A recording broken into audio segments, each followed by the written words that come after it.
What kind of man finds a baby in the middle of a snowstorm and realizes his whole life is about to change? Clay Bennett did not expect anything unusual that late November evening.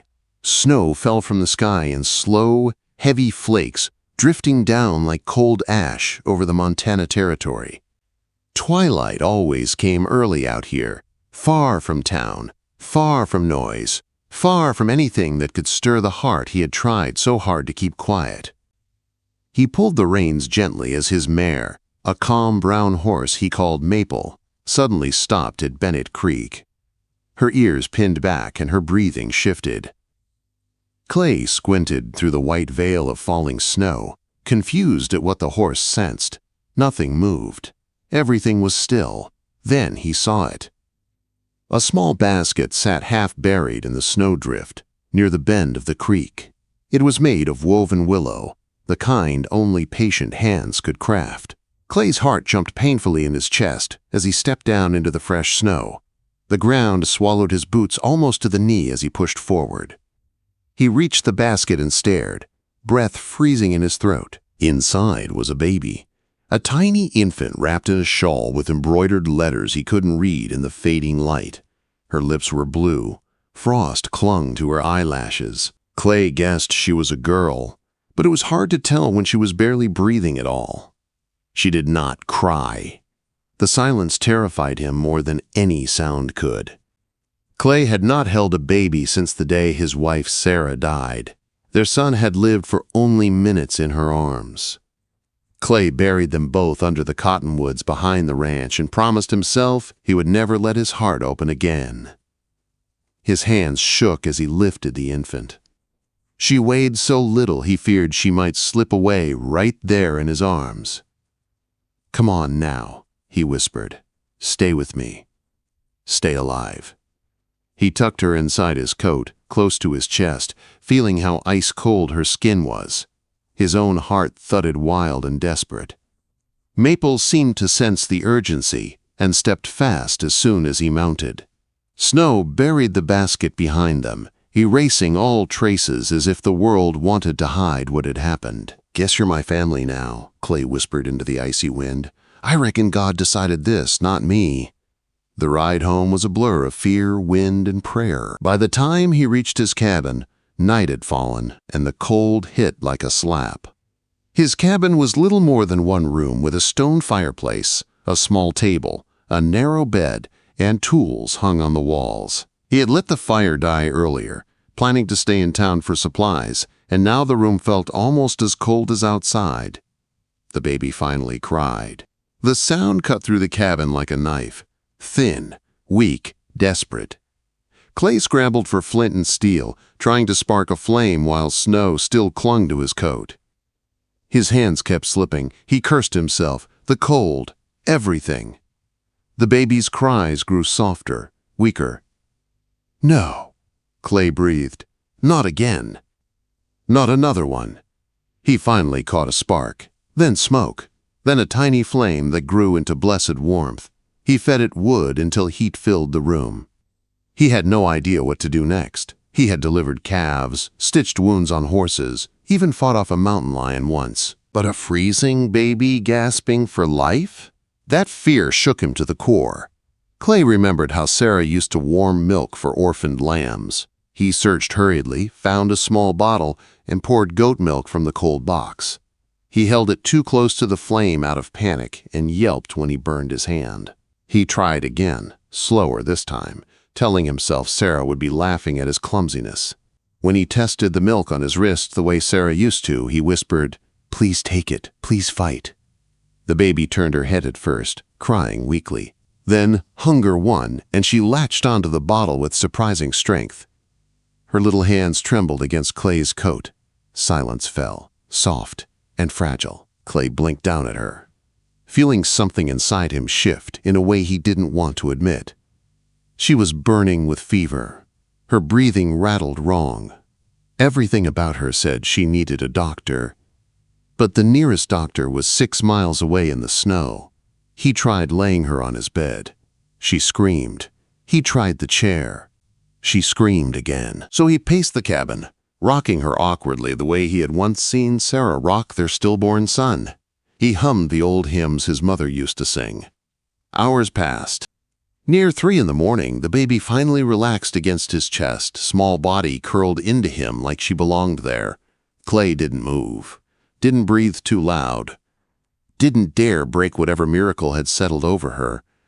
When the first gray light slipped through the frosted window, Clay felt her fever rising again. She needed help he couldn't give. He bundled her in every blanket he owned, tightened his coat, and stepped outside into the ice-blue dawn. He would face questions, judgment, suspicion. A widowed rancher showing up with a baby no one had seen before? Folks would whisper. The sheriff would ask where she came from. People would assume the worst. But none of that mattered. He looked down at the tiny, flushed face tucked against his chest. "You're not dying on me," he whispered. "I won't let you." Then he mounted Maple and rode toward town as the rising sun painted the frozen plains blood red. What happens when a whole town turns to stare at a man who never asked for attention, while a baby's life hangs in the balance? The bell above Harmon's General Store rang loud as Clay Bennett pushed through the door, snow still clinging to his coat. The warm air inside hit him like a wave, and so did the silence. Every head in the store turned at once. Clay Bennett never made scenes, never raised his voice, never carried anything in his arms except tools or supplies. But today he stood in the doorway holding something wrapped in blankets that moved and whimpered. 15 townsfolk froze mid-conversation. Ruth Winslow reached him first. She ran the boarding house, had kind eyes and the sort of gentle strength that didn't need announcing. "Clay, Lord above," she breathed. "Is that?" "Found her," Clay said quickly, "at the creek crossing, last night. She's burning up." Ruth touched the baby's forehead and frowned. "Bring her here, now!" The whole store shifted into motion. Ruth cleared a space on the counter, grabbing cloths, blankets, and bottles with practiced efficiency. "Sarah, get goat milk, the good kind. Tom, bring clean cloth, move." People obeyed her like soldiers in a hurry, but they watched. Oh, they watched! The sheriff approached slowly, hat in hand. Tom Briggs was fair, steady, and the kind of man who weighed every word before he spoke. "That your baby, Clay?" "No, sir." Clay kept his voice steady. "Found her in a basket. No note, no tracks. Snow hid everything." Tom studied his face. Clay didn't flinch. "You aiming to keep her?" Clay swallowed hard. "Till her people are found, if they're found." Before the sheriff could answer, a different voice cut through the crowd. "My word!" drawled Warren Kent, owner of the local bank. His tone was sharp as a knife. "A single man raising a girl child, that ain't proper." Clay stiffened. He had no patience for Kent's opinions on anything. Ruth stepped between them. "Warren Kent, go back to your ledgers. This child needs warmth, not your talk." "I'm speaking for the law," Kent said, puffed with self-importance. "There's a territorial orphanage that takes in foundlings. They've got proper women and proper resources." Clay's jaw tightened. Something cold and furious settled in his chest. "She was left in my path," he said. "Reckon that means something." "It means someone abandoned her." Kent shot back. "Doesn't mean you're fit to parent?" Before Clay could reply, Ruth lifted the baby gently, her voice firm. "Her name is Hope," she said. "Hope Bennett, and it suits her." The room went quiet. Naming her made it real. Clay felt the words settle inside him like a brand. Hope Bennett. Ruth turned to Clay. "I'll help you. Feeding, bathing, caring. You won't do this alone." Sheriff Briggs nodded. "Keep me informed. Any sign of family, you let me know." Clay agreed. Then Ruth leaned in close. "There was a girl once," Mary read. "She left town months back, pregnant, unwed. Daughter of Eli Red, that big cattle baron up north. No one's seen her since." Clay's grip on the baby tightened. A shawl embroidered with initials, a woven basket, a runaway girl with nowhere safe to go. "Thank you," Clay said softly. "Don't thank me yet," Ruth replied. "This road won't be easy." She was right. 6 weeks passed, and winter settled deep over Bennett Creek. Clay learned more about raising a baby than he had ever expected to learn in his life. Hope had opinions about everything. She cried when she was hungry, whimpered when tired, kicked when unhappy, and laughed at things Clay couldn't even understand. Ruth visited daily. She taught him how to bathe Hope, how to feed her without choking her, how to read her cries like a language. Women from town brought clothes, blankets, and little toys. Men nodded differently at Clay now, respect in their eyes instead of pity. And one morning, as Clay changed her diaper, Hope looked straight at him and smiled.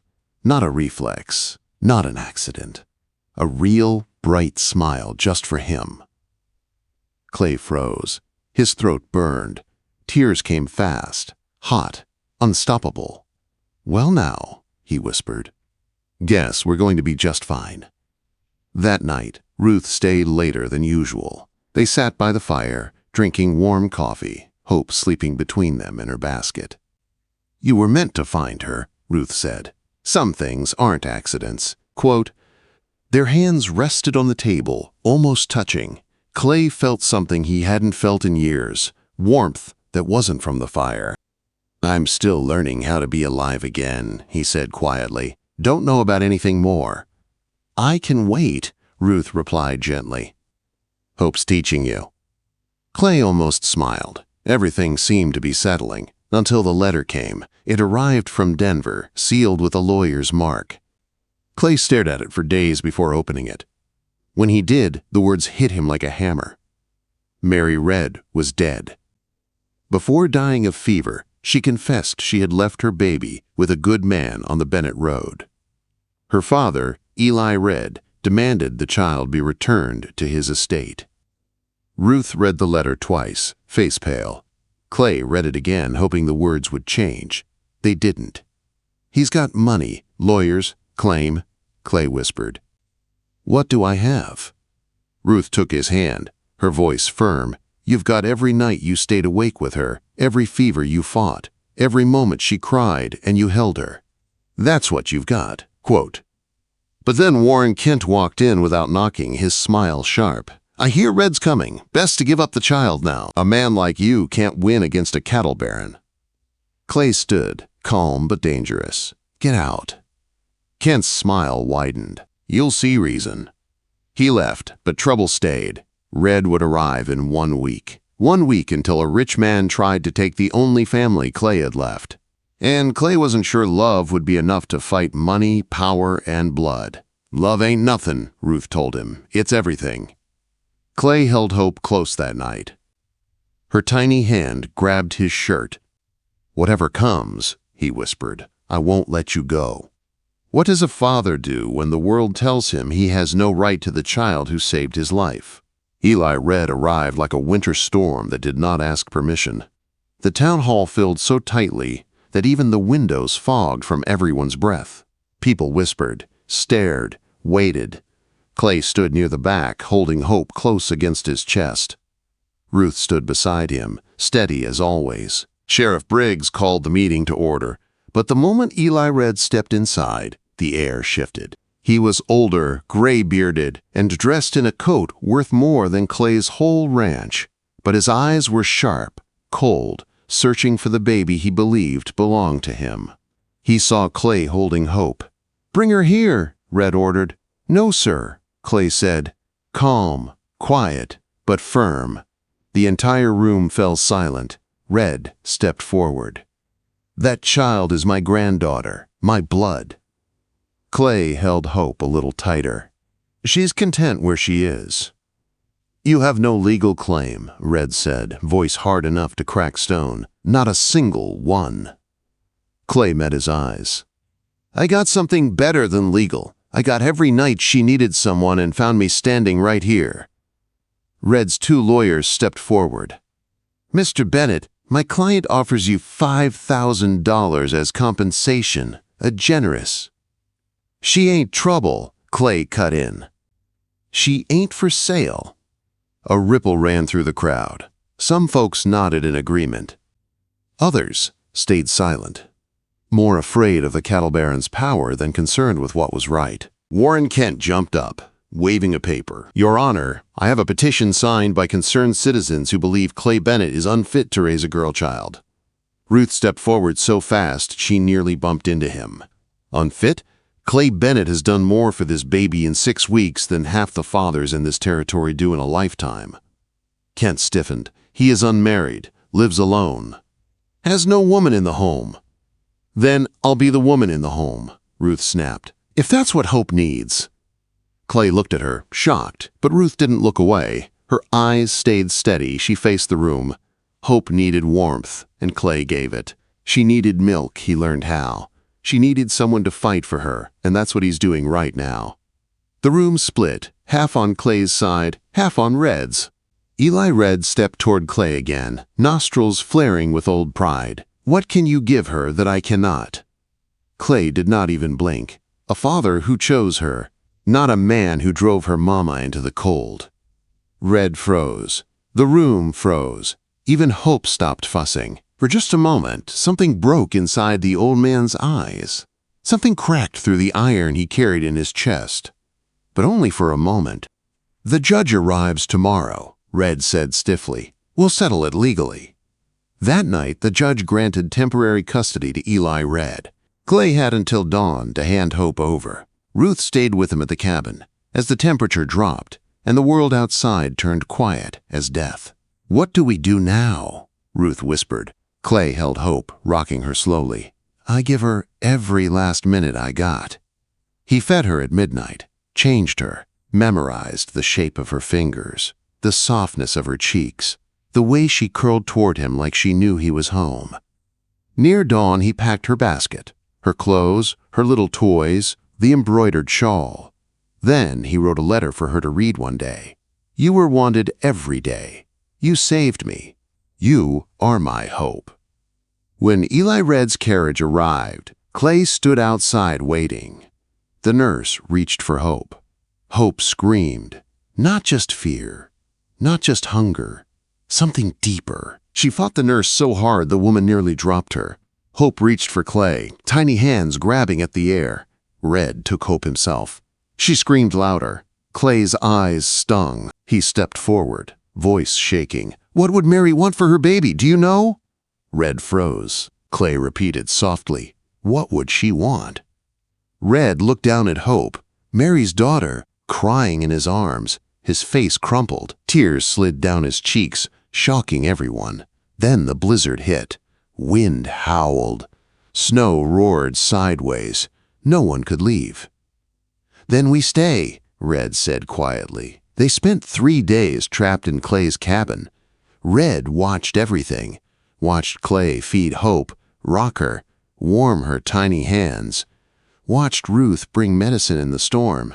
Watched Hope calm when Clay held her. Watched her tiny fists curl into his shirt as if he were the only safe place in the world. On the second night, Red held Hope without her screaming. He whispered stories about Mary, about the girl he once loved but smothered with pride. Tears dripped onto Hope's blanket. "I killed my daughter," he said to Clay. "Pride did it, my pride." Clay didn't turn away. "Then don't let it take your granddaughter, too." When the storm cleared, Red didn't call for his carriage. The hearing took place a week later. The courthouse burst with people. Judge Franklin called the room to order. "Mr. Red, you request custody of the minor child known as—" "I withdraw my request," Eli Red said, standing tall. Gasps filled the room. The judge blinked. "Excuse me." Red's voice did not shake. "My daughter chose this man for a reason. I will not fight her choice." He looked at Clay. Really looked at him. "I'd like to help care for her, not take her, just be part of her life." Clay nodded once. She should know her grandfather. Warren Kent jumped up, furious. "Your Honor, the petition." Sheriff Briggs cut him off. "That petition's been withdrawn by all of us. Every one of us who signed it." People stood, one by one, making it clear where they stood. The judge sighed. The court recognizes that family is not always born. Sometimes it is made. Custody granted to Clay Bennett. Quote, Hope giggled. grabbing Clay's beard as if she understood. Months passed. Winter melted into spring. Clay built an extra room for Hope. Ruth came every Sunday, then nearly every day. The town smiled when they walked together, Hope on Clay's shoulders, Ruth laughing beside them. One warm afternoon, Clay stood outside his cabin, Hope leaning forward with both hands on his face, pulling him close. Ruth smiled. She knows her daddy. Clay kissed Hope's forehead. Guess you're my family now. He looked at Ruth. All of you. The fire inside the cabin glowed warm. Hope laughed. Spring settled over Bennett Creek like a blessing, and for the first time in years, Clay felt whole.